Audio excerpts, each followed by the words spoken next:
Chantel Unplugged, really appreciated it. And ladies and gentlemen, I just want to give you a little heads up. Don't leave when I finish, because I have a special presentation to make afterwards, okay? But with that said, it's great to be back on this stage and with all of you representing rural Ontario. I'd like to be, here, yes, that's right. I'd like to begin by recognizing the many municipal, Indigenous leaders and rural representatives in attendance today. I thank you for your partnership over the last year, and thank you for being here today. It's a full house. This conference shows that you're engaged.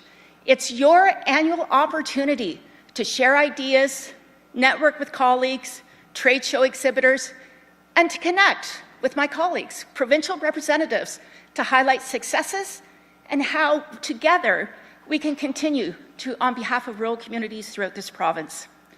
I would like to thank and acknowledge ROMA's chair, Krista Lowry, she's just in the back, and the, and the entire board sitting to my right, your left, as well as the team at ROMA for designing a great program. You know, rural roots matter. And I'm proud of mine, and I trust that you are all proud of yours as well. So I know this conference will be a success once again. You know, I also just want to give a quick shout out to ROMA's past chair and the current chair of AMO, Robin Jones. Love what you're doing. So some of you remember last year when I was honored to be able to address you, and I respectfully suggested that this was our time? Well, I'm convinced more than ever that it is. And you know, we just had some multi-ministry delegations with NOMA and ROMA, and when I go across the province, it's very apparent to me that whether you're the Eastern Wardens Caucus or Western Wardens Caucus or Northeastern representatives, your strategies and your vision is certainly aligning with where we need to go with our government. And since last year's conference, just to give you a little sense of what I've been up to, I hosted a very successful rural summit with over 200 participants. Last year, I co-chaired the federal, provincial, territorial efforts, and we hosted a meeting with Minister Gutsching, the Federal Minister of Rural Affairs, in Niagara-on-the-Lake. Do you know, it was only the second ever rural FPT held. And trust me, there's going to be so many more discussions with our federal colleagues as well. But there's an opportunity to identify common themes and threads that will enable that Federal Minister of Rural Affairs to go to his or her table and let them know that rural Canada, and then filter down to rural Ontario, we matter. And we need to be thinking about how we can all, on 3 levels, work better together. And then since June of 2024, I've been honored to serve as your minister, Ontario's Minister of Rural Affairs. Thank you. Together with Parliamentary Assistant Steve Pinzano, who's just off to my left, we embarked on a provincial rural consultation that saw 13 regional roundtables hosted across the province. And we also received over 250 online submissions. Steve and I attended the Western Wardens Caucus meeting last fall, and I joined Minister Calandra at the recent Eastern Wardens Caucus meeting. And in between, guess what? Steve and I fit in tours and visits to northern municipalities. And I also want to share with you that I am honored also to join Minister Calandra at both tables, at AMO and ROMA. Your voice is being heard, ladies and gentlemen. And as you may know, I have not been shy in speaking about the importance of and the power of small towns and rural communities. Even Minister Calandra just moments ago recognized there's opportunity. And you know, we see rural Ontario as an opportunity to continue to grow and strengthen Ontario's economic position, not only in Canada, but in North America as well. Last year, I stood in front of you and spoke from personal experience about the strong potential rural communities have, not only for economic growth, but for being a home to so many. As we reflect on the future of Ontario, you can be certain that you have a provincial government that stands shoulder to shoulder with you. Premier Ford and our entire government, our team, recognizes that opportunities lie ahead for all of you. And we will continue to work to determine the best ways to partner with you. You know, this past year, as we've traveled throughout Ontario, we listened to Indigenous community leaders, municipal leaders, and people who just simply are so incredibly proud to call rural Ontario home. We've worked with partner ministries across government to identify a range of programming that supports rural economic development. And we knew we needed to connect directly with all of you to better understand your challenges and needs, and most importantly, to explore how our government can continue to support economic growth in every community and corner in this province. And that's exactly what we did, with the end result being a strategy that highlights what our government is already doing, in addition to new initiatives that ultimately supports goals we can achieve by working together. Today, I am so proud to release and share with you Enabling Opportunity, Ontario's Rural Economic Strategy. And this strategy you will find at the Ministry of Rural Affairs booth in the trade show. And again, we're trying to modernize, walk our talk, and there'll be postcards with the QR code that you can click on to access that particular plan. I'm really proud of it. I'm proud of the team that helped pull it together, and I'm proud of the fact that it represents a whole of government approach to support rural Ontario. This strategy is our plan to help develop, grow rural businesses, attract and retain rural workers, and build strong, safe, vibrant communities.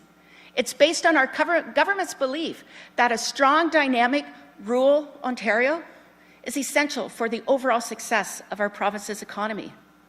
Rural homes matter, and you all know that, and we're going to work with you on that. But I also would suggest to you respectfully that rural Ontario is home to innovative small businesses and entrepreneurs serving the needs of their community and the needs of others, not only at home, but provincially, nationally, and I can attest to you globally. These communities are hubs for food production, natural resources, energy generation, but also home to manufacturing, retail trade, professional services, and tourism-based businesses. Rural Ontario is at its best when it is supported by robust policies and programs. And these policies and programs need to be embraced by all of us in this room and by leaders and citizens across Ontario. Our strategy outlines goals geared to strengthen and support rural communities and small towns. For more information, as I mentioned, please visit our trade booth just outside during the reception, or when it's available to you during tomorrow before the trade show comes to a conclusion. I share that with you sincerely because I want you to take a look at where we're going. Enabling Opportunity is a strategy that is focused on 3 key pillars. The first one being safe and strong rural communities, as well as our second pillar, business development and attraction, and something that we just spoke about moments ago, and I know that matters to all of you as well, growing the rural workforce is our third pillar. You know how we tend to say, this individual is a pillar of our community, or that organization is a pillar of our community. Well, ladies and gentlemen, Enabling Opportunity is going to be our government's pillar to demonstrate that we've listened, we understand, and we're going to be working with all of you to strengthen that pillar. You know, our first pillar, safe and strong rural communities, highlights the goals that enable rural communities across this province to make themselves the places that individuals and families want to live, work, play, and, quite frankly, grow a business.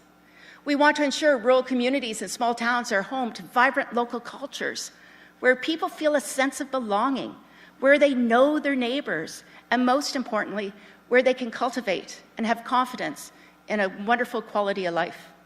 Our government is investing in the rehabilitation of municipal and community infrastructure. We're optimizing rural connectivity, And we're supporting communities in developing plans for housing and transportation to enhance what is happening throughout our communities. You know, I am blessed to have an opportunity to travel across this province. Every community matters, and quite frankly, I love it. Just in Massey, I guess it would be the Sobel Spanish River municipality, I met with Mayor Burke and his council. And I really appreciated the discussion that we shared. And I want to share with you that something really simple but poignant was put on the table. And that is, they need to be ready. They need to be prepared when provincial programs open up. You know, they weren't able to apply for some of the funding programs that came down the pipe over the last 6-12 months because, unfortunately, they just didn't have the resources to make sure that they had a plan and a strategy so that they had a project-ready program or initiative ready to go. That wasn't lost on me. And I see Pillar 1 as an avenue to assist in that regard. And I really thank everyone that I've met with for their candor, because together we're going to be better. Pillar 2, business development and attraction, has goals focused on driving economic growth throughout the province with businesses of all sizes, and as well as economic development strategies that boost their communities. That means supporting rural communities and other economic development partners in strengthening and growing rural business opportunities. It also involves encouraging entrepreneurship, innovation, attracting investment, and diversifying regional economies. I'm the first one to stand at the table and say, the cookie cutter has to go. We need to celebrate the diversity across this province and enable the communities because they know best. And you know, I was just in Dufferin County on this past Wednesday with the Deputy Premier Jones, and I was inspired, like I am when I visit any of your communities. And I learned that the county is looking to attract business investment. And so they're doing the reverse of a trade mission. They're actually hosting tours out in their county of Dufferin with people who have the potential of investing in new business and opportunities, and they're going to showcase what Dufferin can offer in terms of a viable place for a business to build and grow in, and most importantly, support families and provide good local jobs as well. That is a proof point, ladies and gentlemen, that there are so many initiatives out there that we can look forward to partnering on. And we need to share. We need to share what's happening already to inspire new ideas and new opportunities to showcase each and every one of your communities. What you showcase will not be the same, but it still matters to your community, and I get that. And for the final pillar, growing the rural workforce, we've identified goals and to tackle labor shortages, and you've already seen some things happening already.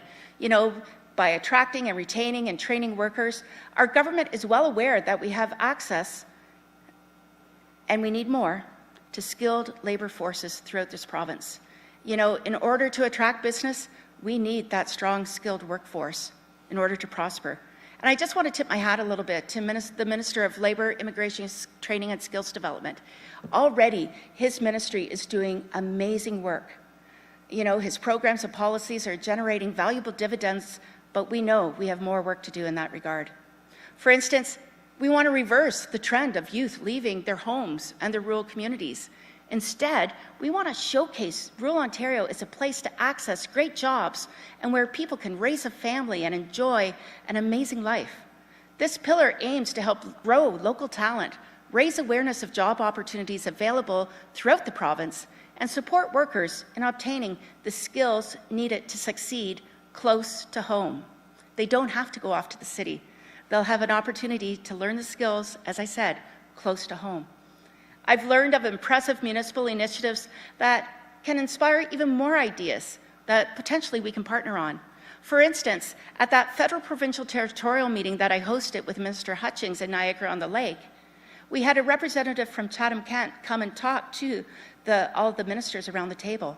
And she spoke about how they were investing in tours for people from the GTHA to come out to the Chatham-Kent area to take a look around, to see what that community was all about, and to get an understanding of the amazing jobs that are available.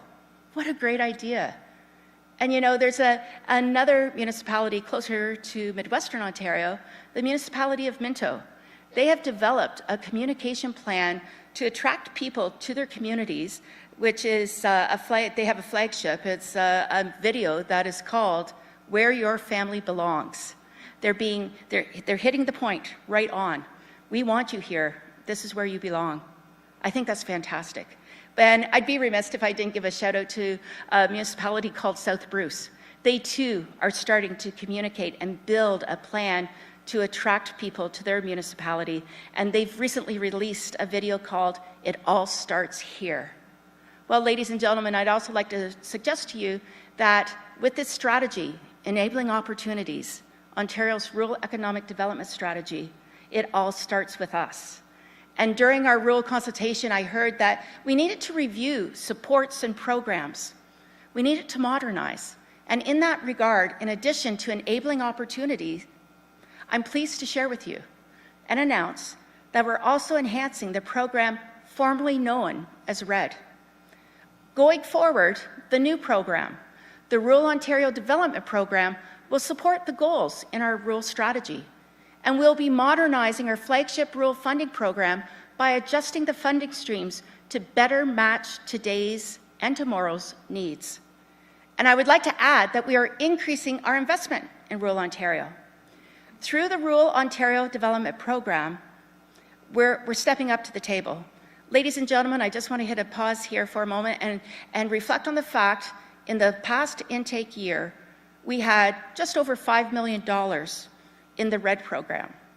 It supported 85 projects that in turn leveraged dollars, and overall, throughout the province, those 85 projects realized a total investment, including the seed money provided by the province, over $20 million worth of initiatives.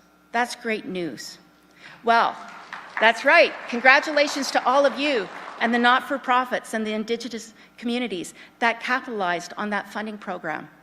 So that's my benchmark, and that's what we're going to be measuring about, because I want to share with you that details of the modernized program, including eligibility and funding streams, will be released soon, but you also need to trust that when those details are released, it will be clear that we listened from Ottawa to Windsor to Espanola through to Kapuskasing.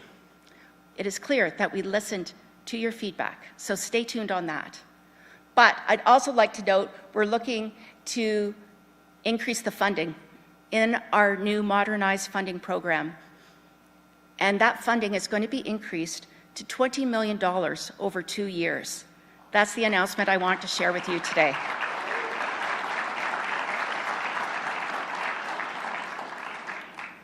Over and above the increase to that funding pot of money for rural Ontario, and that's a lot of money, $20 million.